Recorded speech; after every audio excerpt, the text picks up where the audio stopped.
दरअसल बेटी गुड़िया अभी बहुत छोटी थी। उसकी माँ रानो चिड़िया बीमार होने के कारण मर जाती है। गुड़िया चिड़िया बिल्कुल अकेली हो जाती है।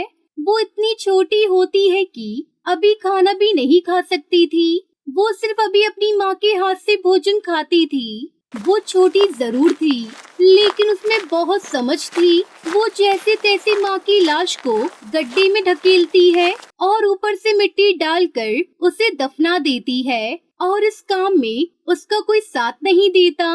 माँ के मरने के बाद वो बहुत अकेली हो जाती है। वो दूसरे चिड़िया के बच्चों में घुलने मिलने की कोशिश करती है। मैं बाकी पक्षियों के बच्चों से दोस्ती करती हूँ, क्या करूँ? अकेली भी कब तक रहूं? किसी न किसी को तो दोस्त बनाना ही पड़ेगा। लेकिन जैसे ही वो दोस्ती करने की कोशिश करती है, उसे बाकी पक्षी चिल्ला चिल्ला कर भगा देते हैं। उसे कोई अपने झुंड में शामिल नहीं करना चाहता था। माँ मुझे छोड़कर क्यों चली गई? मुझे अकेला देखकर कोई मुझसे दोस्ती भी नहीं कर रहा है। माँ मैं बिल्कुल अकेली पड़ गई हूँ और बहुत भूख लगती है माँ। इस तरह से गुड़िया चिड़िया जंगल की ओर चली आती है। तभी उसकी नजर एक सोई हुई चील पर पड़ती है।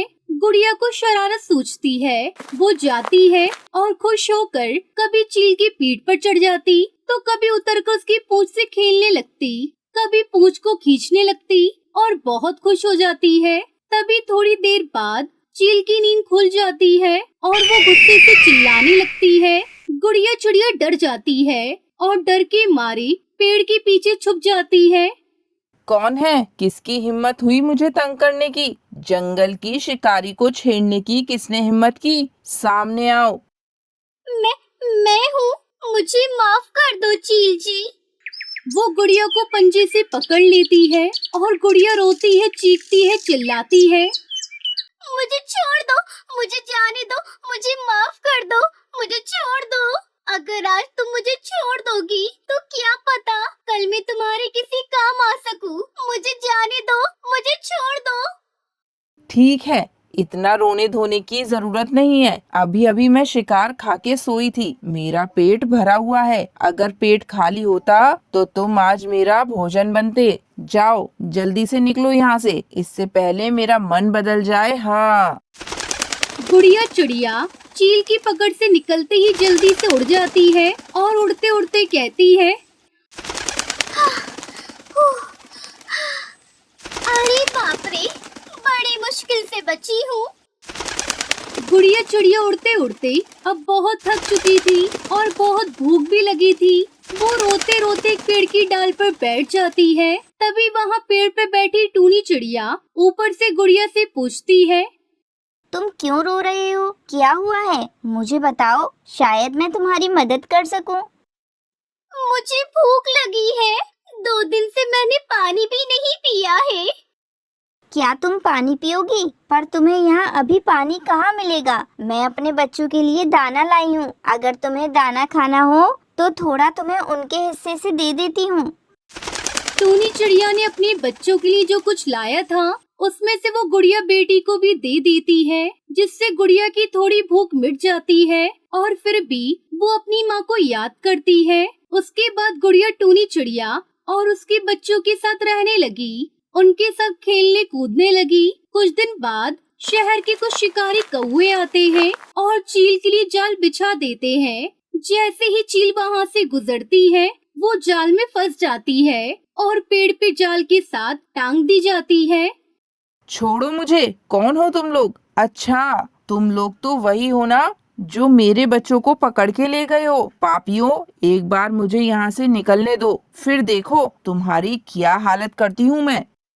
जब तुम यहाँ से निकलोगी तब कुछ कर पाओगी ना। अब चलो भाइयों, जल्दी से शहर से गाड़ी लेकर आते हैं इसे यहाँ से ले जाने के लिए।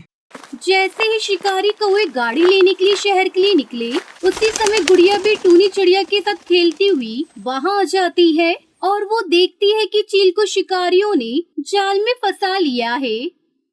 अरे ये क्या? मुझे उस चील माँ की मदद करनी चाहिए। ये बेचारी इनके जाल में से निकल नहीं पा रही है। थोड़ी देर में शिकारी चील को गाड़ी में डालकर ले जाएंगे। मुझे कुछ करना होगा। क्या तुम पागल हो गई हो? तुम चील की मदद करोगी? तुम सच में पागल हो गई हो क्या? तुम्हें पता नहीं ये चील भरोसे लायक नहीं होते। अगर तुमने इसे यहाँ से निकाल भी दिया तो निकालते ही सबसे पहले ये तुम्हें खा जाएगी। भूखी शिकारी चील है ये। हाँ, हमारी बात मानो, घर चलो चुपचाप से। नहीं नहीं, तुम दोनों जाओ, मुझे इसकी मदद करनी ही पड़ेगी। मैंने इसे एक बार कहा था कि कभी न कभी मैं तुम्हारे काम आ सकती हूँ, और इस चील ने मेरी जान बख्शी थी। आज शायद वो दिन आ गया है, मैं इसके काम आ सकूँ। गुड़िया चिड़िया टूनी चिड़िया की एक नहीं सुनती और चील को बचाने निकल जाती है। गुड़िया झट से जाल पर चढ़ जाती है। चील उसे देखती है और उससे पूछती है, ये तुम क्या कर रही हो?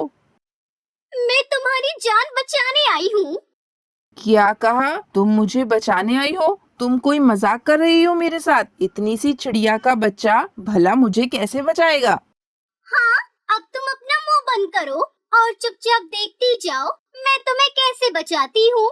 चील को चिड़िया की बात पर गुस्सा भी आ रहा था कि वो जंगल की शिकारी से ऐसे बात कर रही थी, पर थोड़ी देर में धीरे धीरे गुड़िया ने अपनी चोंच से जाल काट दिया और चील को बाहर निकाल दिया। जैसे ही चील बाहर आती है वो जोर से चिल्लाने लगती है। गुड़िया चिड़िया को टूनी चिड़िया की बातें याद आती हैं कि वो बाहर आते ही सबसे पहले उसे खा जाएगी। वो बहुत डर जाती है और पेड़ के पीछे चली जाती है।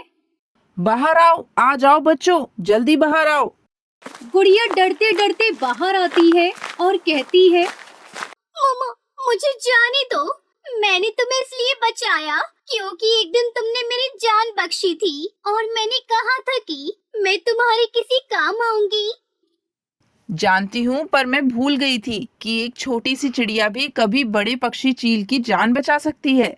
मैं अपने में इतना मगरूर थी कि मुझे पता ही नहीं था छोटा बड़ा कुछ नहीं होता। मैं एक चील होकर, जंगल की शिकारी पक्षी होकर अपनी रक्षा खुद ना कर पाई और तुम इतनी छोटी हो फिर भी मुझे बचा लिया। बहुत बहादुर हो तुम, तुम्हारा बहुत बहुत धन्यवाद।